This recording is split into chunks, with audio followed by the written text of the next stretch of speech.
మీరు చూస్తుంది 2021 టాటా నెక్సాన్ ఇవి అండి. ఇది పాత మోడల్. ఇప్పుడు దీంట్లో ఫేస్ లిఫ్టెడ్ వర్జన్ వచ్చింది. అయితే ఈ ఎలక్ట్రిక్ కారు 50,000 కిలోమీటర్స్ తిరిగింది. అండ్ దీని ఓనర్ అయిన అనిరుద్ గారు ఇప్పుడు మనతో పాటు ఉన్నారు. హాయ్ అనిరుద్ గారు. హాయ్ అండి. సో రీసెంట్గా మీరు బ్యాటరీ రీప్లేస్ చేయించానన్నారు. సో దాని స్టోరీ ఏంటి చెప్పండి.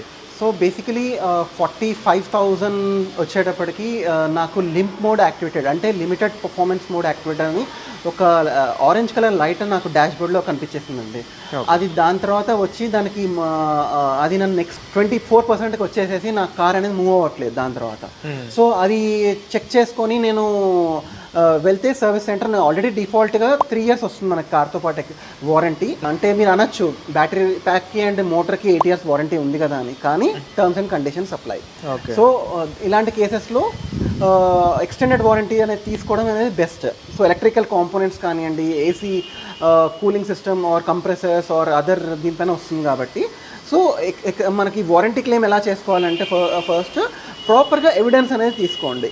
ప్రాపర్గా వీడియో, ఆ error message video and pictures తీసుకొని మీరు సర్వీస్ సెంటర్కి వాట్సాప్ చేసి టెస్ట్ చేయమని చెప్పండి. సో వాళ్ళు ఏం చేస్తారంటే కంప్లీట్గా 100% ఛార్జింగ్ పెట్టి కార్ని 20% దాకా దింపుతారు రైడ్ చేసి దాన్ని నడిపి.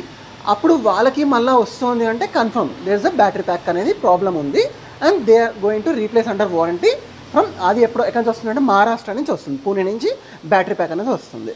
సో బేసికలీ 40,000 క్లోజ్ వస్తుంది కిలోమీటర్స్ అని అంటే always keep an I on your range and errors on your dash board. Okay.